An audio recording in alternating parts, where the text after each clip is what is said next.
자, 오늘은 11장 4절 한 절만 봅시다. 4절. 믿음으로 아벨은 가인보다 더 나은 제사를 하나님께 드림으로 의로운 자라 하시는 증거를 얻었으니 하나님이 그 예물에 대하여 증언하심이라. 그가 죽었으나 그 믿음으로써 지금도 말하느니라. 그 유명한 이제 아벨과 가인 이야기잖아요. 근데 창세기 말씀으로 보자면 하나님이 그 왜 가인과 그 제물은 거부하시고 또 아벨과 그 제물은 받아들였는지 그 이유가 나와 있지 않잖아요. 이유가 안 나와 있어요. 그래서 이제 많은 사람들이 이제 추측들을 하죠. 근데 사람들이 그 말씀을 보고 추측하는 이유는 뭐 때문이에요? 우리는 아벨처럼 하나님이 받으신 그런 예배를 드리자라는 취지로 이제 아벨의 제물이 드려진 이유를 찾는 거잖아요. 자, 그러한 태도에 문제가 있는 거죠. 어떤 문제가 있어요? 우리 인간이 어떻게 하면 하나님 기쁘시게 할 수 있을까? 자, 바꾸면 어떤 말이에요? 우리 인간이 하나님을 기쁘시게 할 수 있는 가능성이 인간에게 있다고 하는 거죠, 그죠? 하나님을 기쁘시게 하는 가능성이 있다고 그 인간 자체를 믿는 그 믿음이 문제인 거예요. 하나님은 에덴 동산에서 인간을 추방하시면서 인간에게 가능성이 있었으면 추방하지 않았습니다. 근데 가능성이 없고 온전한 심판, 온전한 죽음밖에 없기 때문에 추방하신 거라서 추방된 존재들은 어떻게 해도 다시 생명에 이를 수 있는 길이 있어요, 없어요? 없어요. 그게 일단 중요해요. 그러면 우리는 볼 수 있죠. 아벨은 하나님 받았죠. 아벨 거는 받았잖아. 아벨과 그의 예물은 받아 나오는데 그럼 도대체 아벨과 그의 예물은 어떻게 해서 하나님이 받았는가? 그 이유가 어디 있는가를 찾잖아요. 그 이유는 어디에 있을까요? 자, 이걸 이제 거꾸로 생각을 해봐야 돼. 순서를. 그러니까는 아벨이 하나님이 기뻐하실 만한 뭔가를 드림으로써 하나님이 그걸 보고 하나님이 기쁘다 하고 받으신다고 생각하면 그게 잘못된 생각이에요. 그럼 바른 순서는 뭐냐 하면 하나님이 아벨의 제물을 받으심으로 말미암아서 나는 이런 분이다라는 걸 증거하시는 거예요. 가인을 물리치고 아벨을 받으시는 분이라는 사실, 하나님 자신을 증거하기 위해서 두 사람을 동원하신 거지. 두 사람이 원인이 되어서 어떻게 했기 때문에 두 사람이 원인이 되어서 얘는 안 받고 얘는 받고 그것이 아니고 하나님이 원인이 되어서 하나님이 어떤 분인지를 두 사람의 예배를 통해서 하나님이 증거하고 있다는 거죠. 그래서 이제 역으로 생각해 봤을 때 가만히 보니까 하나님 그러면 아벨이 드린 제물은 뭐였어요? 그 말씀 봐요. 4절 말씀 다시 한번 읽어볼게요. 자, 믿음으로 아벨은 뭐 쭉 나오죠. 그 다음에 중간쯤 보면 하나님이 그 예물에 대하여 뭐 한다? 증언하신다. 이거예요. 하나님은 아벨이 바친 예물에 대해서 지금 뭔가를 말씀하고 있는 거예요. 자, 처음부터 하나님께서 가인과 아벨 잘 들어라 너희들. 나는 이런 예물을 원해. 이렇게 하나님이 먼저 가인 아벨이 다 말씀을 했었으면, 그죠? 했었으면 가인도 억울하지 않아요. 그렇구나 하고 알아서 바치면 되는데 하나님이 처음부터 그런 기준을 줬어요, 안 줬어요? 안 줬어요. 뒤늦게 사후적으로 이들이 바치니까 뒤늦게 가인과 안 받음으로써 내 거 안 받으시네? 왜 안 받지? 안 받으시. 아벨 것은 받으심으로 말미암아서 얘들아 나는 이걸 원하는 거야 라고 나오시는 거예요. 인간에게 주도권이 있더라 없더라? 없는 거죠. 인간들이 미리 알고 하나님께 뭘 할 수 있는 것은 있다 없다? 없다는 거죠. 로마서 11장 잠깐 볼게요. 로마서 11장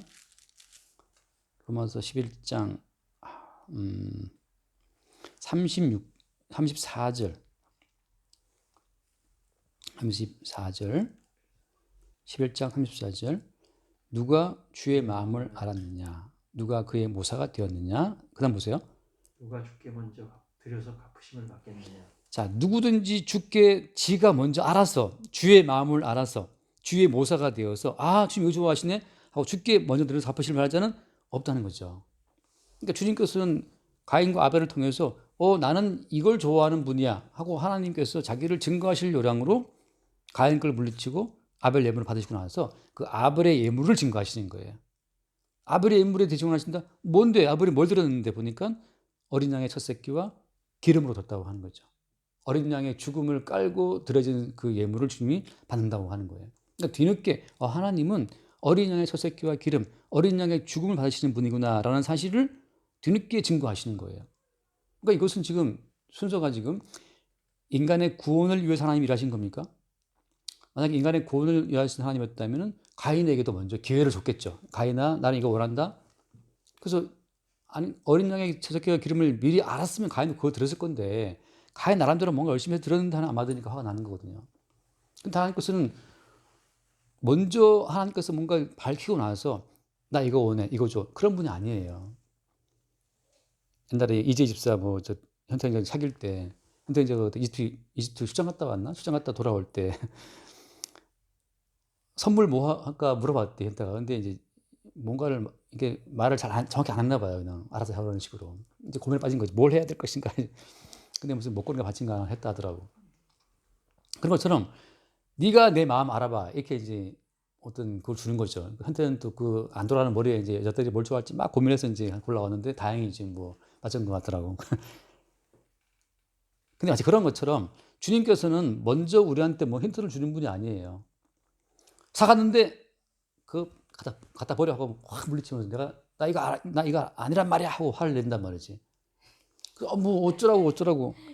마치 그런 것처럼 주님께서는 우리가 뭘 드리면 아니라니까 다 물리쳐요. 뒤늦게 이제 그 예물에 대해 전한 말미암아서 주님은 어린 양의 첫 새끼, 어린 양에 대한 그 예물을 원하시는구나를 알 수 있는 거죠. 그러니까 모든 순서가 우리가 먼저 주의 마음을 알아서 주께 드려서 흡족하다 이런 것은 없다는 거예요. 주의 마음을 아시는 분은 주님밖에 없어요. 그래서 아버지와 아들 두 분의 언약이거든요.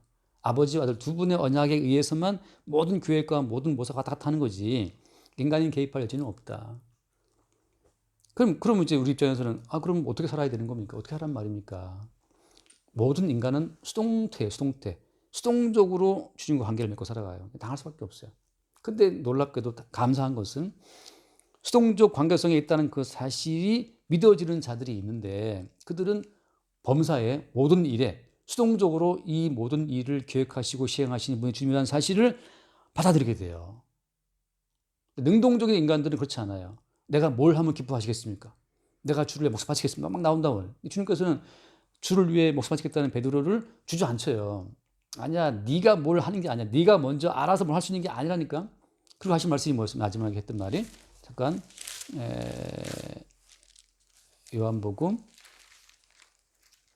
끝장 요한복음 21장 18절 말씀 볼까요? 요한복음 21장 18절 내가 진실로 네게 이르노니 네가 젊어서는 스스로 띠띠고 원하는 곳으로 다녔거니와 늙어서는 네 팔을 벌리리니 남이 네게 띠띠우고 원하지 아니하는 곳으로 데려가리라. 완벽한 수동태예요. 남이 너한테 띠띠우고 남이 너를 원천 데려간다. 근데 그 위에 무슨 말씀했냐면 그 17절 말씀에 하신 말씀이 뭐였어요? 내 양을 먹이라거든요. 그럼 내 양을 먹이라 능동태의 말씀이 맞네? 내가 먹일게. 그게 아니고 다음 바로 이 말씀이 내 양을 먹이는데 그 방법은 그 모든 과정은 남이 내게 띠띠우고 네가 원치 않은 곳 데려갈 거야. 내가 다 기획해 놓고 설정해 놓은 그 배경 속에서 너는 내 양을 먹이는 일을 하게 될 것이다. 그 자체가 다 이미 이미 다 수동태예요. 그래서 아벨은 지가 뭘 알고 했겠어요, 이렇게? 아니에요. 수동태예요, 아벨도 지도 모르게 형은 농사한 걸로 막 하고 있는데, 아벨은 지도 뭘 하느라고 했는데 보니까 갖고 있는 거라고는 남밖에 없어. 그래서 했는데, 그게 이삭의 아들에게 맞은 거지. 나중에 알고 보니까 어때? 다 주님께서 일방적인 믿음으로 그렇게 하게 하셨다는 사실을 뒤늦게 아는 거죠. 내가 어떻게 했지, 이거? 그러니까 어떻게? 아벨이 지가 바친 제물에 대해 자랑할 수 있어요, 없어요? 자랑할 수가 없는 거예요. 본인이 알고 한 게 아니니까. 주님께서 그렇게 하신 거야. 그러니까 뒤늦게 이걸 주님이 원하셨구나. 주님께서 다 이렇게 뜻 가운데 인도하시고 다 이렇게 나라의 목축을 하게 했고 목축을 하게 해서 나는 어린 양의 새끼로 들게 됐고 그 모든 과정 속에서 하고 보니까 이게 주님이 다 계획하신 일이었고 주님이 이렇게 하게 하신 일이었음을 뒤늦게 알고 자기 인생 가운데 인도하신 주님 앞에 그냥 감사하고 놀랄 값밖에 없어요. 이렇게 주님도 하시는구나. 그 강도가 십자가에 못 박혀 죽을 때 구원받잖아요. 나원에 있으리라.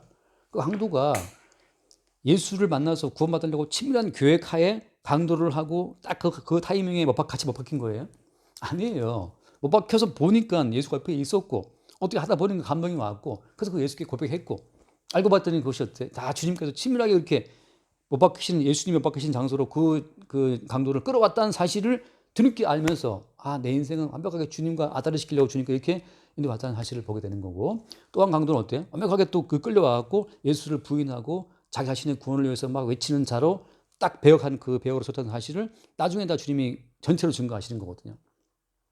가인과 아벨도 주님이 증거하신 그 주의 그 어린 양의 예물에 대해 증언하시기 위한 어린 양의 죽음에 대해 증언하시기 위해서 동원한 다 엑스트라들이었다는 사실을 성경에 말하고 있는 거죠. 그러니까 성도 입장에서는 나도 모르는 사이에 하다 보니까 주님께서 내가 너를 기뻐한다.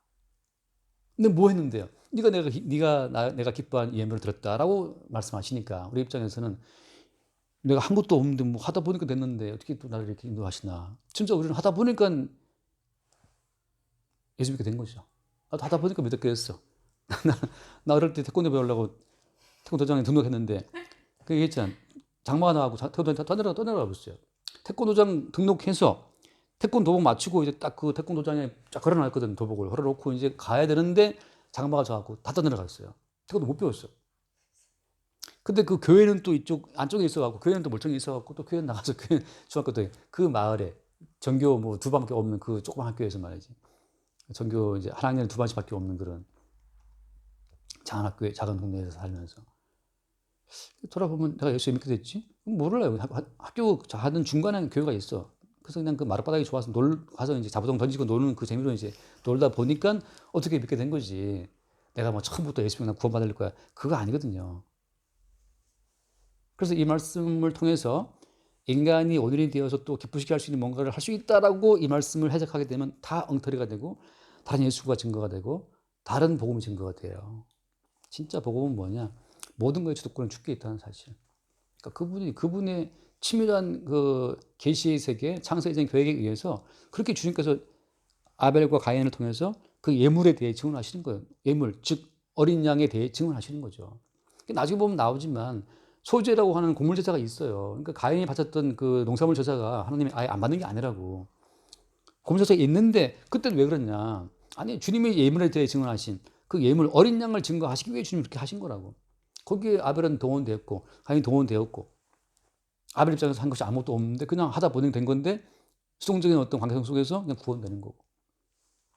그래서 모든 성도는 그 수동적인 관계성 속에서 구원받고 나서 주님 앞에 이게 주의 은혜였습니다라는 것을 알게 되는 거죠.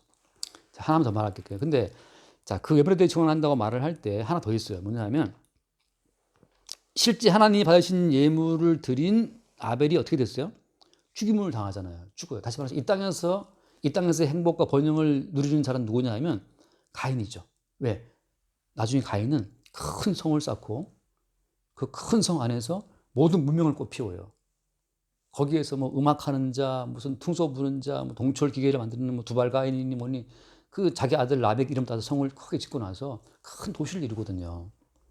동생 죽이고 하나님이 기뻐하지 않는 예물을 드린 가인은 너무너무 잘 살고 이 땅에서 그냥 잘 사는데 하나님이 받으신 예물을 드렸다는 아벨은 그냥 단번에 죽임을 당하고 끝나버렸어요. 지금 우리가 볼 때 아까 했던 말씀처럼 뭐가 복이지?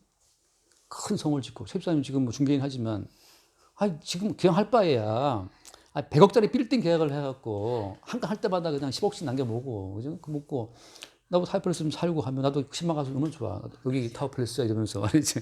차도 무슨 마세라티인지 뭐 한번 타보고 예? 그 뭐 남편이 차 몰 줄 아니까 말이지. 타고 얼마나 좋겠어요. 벤츠를 타든지. 그러니까 동생 죽인 가인은 하나님 기뻐하시는 물도 못 드리는 주제에 자기는 두발 가인 동철 기계 만드는 자가 있어갖고 그 뭐 저기 테슬라 차도 막 몰고 말이죠. 얼마나 좋아요. 근데 아벨은 죽었다고. 자, 다시 말해서 하나님이 기뻐하시는 예물을 바친 그 사람은 그 예물의 운명에 연합돼 버려요. 어린 양의 첫 새끼를 들었잖아요, 아벨이. 그 어린 양의 죽음에 아벨도 연합되어서 함께 죽는 거야. 그게 하나님이 연합하신 예물을 드린 자의 운명이에요. 그러니까 하나님이 기뻐하시는 예물은 십자가에 죽으면서 어린 양인데, 십자가에 죽는 어린 양을 주님께 드리게 된 그 사람들은 십자가에 죽는 어린 양과 함께 운명을 같이 하게 될 그 부르심 속에 있다는 거죠. 슬퍼요, 기뻐요. 주여, 나 진짜 생각할 때마다 가끔씩 난 너무 가끔씩 끝났다. 그럴 때가 있어. 그렇죠. 근데 어때요? 그게 사는 길이라고. 그게 영생 얻는 길이거든요. 주와 함께 죽어야 주와 함께 죽었은즉 또한 주와 함께 살지를 믿노라 하신 말씀처럼 이 주와 함께 죽지 않으면 다 지옥이에요. 그러니까 가인이 이 땅에서 너무너무 아름답게 살았는데 그것이 허상이라는 거지. 그게 왜 허상이에요?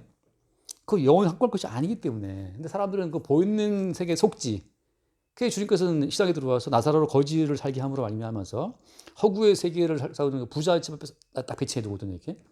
그 허구의 세계에서 매일 잔치하고 파티하고 살아가는 진짜 뭐 타워플레스에 살면서 매일 호텔 뷔페 불러갖고 먹든지 뭐 아무튼 한 끼에 뭐 30만 원씩 먹는 그 도원이 요새 알바하는 거기 짜장면 한 그릇에 18,000원이래. 근데 거기 회장님들이 자주 오는데요.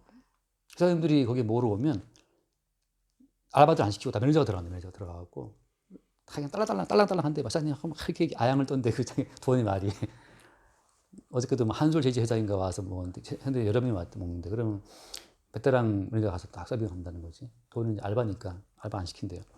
거기 짜장면 한 그릇이 18,000원이니까 이거 뭐 탕수육부터 굉장히 비싼 그 신마포 거기 있잖아요. 그 메리어트 호텔 그 앞에 있나 봐. 그 뭐지 거기 무슨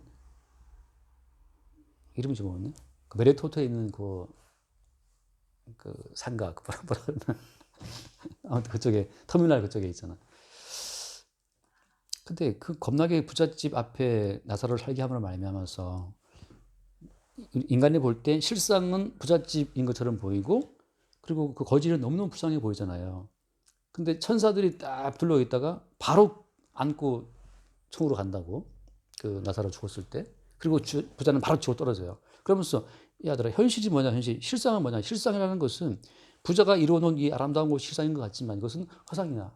드라마 끝나면 드라마 끄면 그냥 화면 어두워지는 것처럼 이 부자는 곧바로 지고 떨어지게 되고 그리고 실상의 세계를 살았던 이 나사로 거지는 그러니까 아벨의 예물이잖아요. 어린 양의 죽음에 연합된 삶을 사는 그 자체가 하나의 실상이기 때문에 바로 어린 양과 함께 죽고 함께 사는 생명으로 올라간다는 거죠.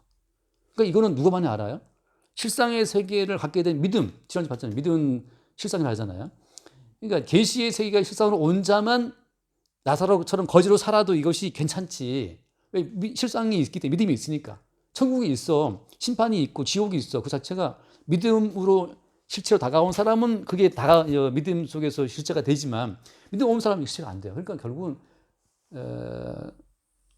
스스로 속일 수가 없어요. 그러니까 교회 나와서 믿음 좋다고 까불어도 믿음 없는 사람은 천국이 실체가 아니기 때문에 계속 나와서 뭘 추구해? 가인처럼 그 큰 성을 추구하고 뭐 그 좋은 차를 추구하고 뭐 좋은 집을 추구하고 뭐 아름다운 음악 뭐 오페라 하는 거 그거 추구하고 그게 끝이거든. 그리고 그 라막처럼 뭐 마누라가 2명이잖아. 아다와 실라야 하면서 그게 아니면 그렇잖아. 남편 하나, 애인 하나 얼마나 좋아요. 요즘에 그 트렌드라면서 뭐 트렌드인지 뭔지 모르겠다만 예? 한 명도 힘든 게 아닌가. 근데 요새는 뭐 드라마도 뭐 얼마나 그걸 부추겨요. 남편이 있고 남친이 있고 반대로 또 아내 있고 여친이 있고 이 뭐 그런 그게 이제 실상처럼 보이거든요. 이게. 근데 믿음은 바라는 것들의 실상이요. 이게 천국이라고 하는 십자가에 죽고 부활하신 예수님의 세계가 실상으로 들어와 있는 사람은 뭐가 있는 거야? 믿음이 있는 건데 그 예수와 함께 죽고 함께 사는 그 부활의 세계가 실상으로 안 들어온 믿음 없는 사람은 죽었다 깨어나도 가인의 길이고 부자의 길이에요. 교회 나와서 뭐 주여주여 해도 결국 그들은 뭘 추구해요? 허상의 세계를 추구해요. 다른 예수고 다른 영이고 다른 복음인 거지. 왜 예수 이름 불러갖고 가인 같은 삶을 살고 싶은 거니까. 누가 아벨처럼 죽고 싶겠어요. 누가 베드로처럼 남이 띠띠는 삶을 살고 싶겠어요. 본인이 주도해서 살고 싶은 거죠. 그래서 믿음이라는 것의 그 같은 맥락 가운데에서 주님은 아벨을 실상의 세계로 부르신 거죠. 그 실상의 세계가 아벨을 확 찍어서 뭘 드리게 했다? 어린 양의 죽음으로 죽게 제사하게 했고, 그리고 아벨의 인생도 어린 양의 죽음에 합류가 되게 했어요. 결국은 아벨은 어린 양과 함께 죽고 함께 사는 자로 지금도 뭐 한다? 거기 끝에 읽고 마칩시다. 사절 말씀 4절 끝에 봐요. 하나님이 그 예물에 대해 증언하십니다. 그 다음에 그가 죽었으나 그 믿음으로써 어때요? 지금도 말한다. 지금 말하고 있는 주어는 주체는 주어는 누구예요? 주어는? 말하는 주어 누구예요? 그죠. 그가 누구예요? 아벨이죠. 아벨은 죽었는데 지금 말하고 있대. 믿음으로써. 아벨은 죽은 게 아니에요. 믿음이라고 하는 실상의 세계에서 말하고 있다는 거죠. 나는 어린 양의 죽음과 함께 죽고 어린 양과 함께 살아났다는 그 사실을 아벨은 말하고 있다는 거죠. 그러니까 누군지 간에 믿음의 실상을 가진 자들이요. 어린 양과 함께 죽고 어린 양과 함께 사는 길이 생명의 길이라는 그 사실을 들으라고 지금도 말하고 있다는 거지. 이거는 믿음 없이는 이건 아벨의 뜻이 뭐예요? 아벨의 뜻이 공허하고 허무하다는 거거든. 근데 우리 성도 입장에서는 이 땅의 모든 부경화가 공허하고 허무하다는 사실을 오히려 알죠. 화살인 걸 알지. 아까 말했지만 80몇 살 먹고 지금 죽음의 위기 앞에 놓여 있다. 80몇 살 먹고 죽음의 위기에 있으면 아무것도 없는 거죠. 죽을 때 아무것도 없는 거지, 죽을 때. 그럼 죽을 때 있는 건 뭐냐면 그리스도 예수 영이 있느냐. 예수와 함께 죽고 예수와 함께 사는 거니까 그 약속밖엔, 그 믿음밖엔 아무것도 없어요. 그 실상으로의 믿음이 우리를 영성에 인도하는 거지. 여기서 내가 뭘 누렸다, 뭘 가졌다. 그것은 정말 한 80년 동안 TV 보다가 그냥 가는 거 마찬가지죠. TV가 막 생생하지만 허상인 것처럼. 그래서 예수를 믿는다면 우리도 예수와 함께 죽고 예수와 함께 사는 길로 가게 된다. 그것이 이쪽 세계에서 볼 때는 참 공허하고 헛되어 보이지만 반대로 이 믿음의 세계에서 볼 때는 저쪽이 공허하고 허무한 거예요. 가인의 그 화려한 성이 공허하고 헛된 것처럼 보이는 거죠. 그 길이 믿음의 길이라고 하는 것까지 하겠습니다. 기도하시죠. 하나님 감사합니다. 오늘 말씀을 통해서 가인의 예물과 아벨이 드린 예물에 대한 그 차이를 깨닫게 해주셨습니다. 자기의 의를 위해서, 자기 자신을 위해서 사는 가인의 뜻대로 드리는 그런 예물보다는 자기의 의도 없이 하나님께서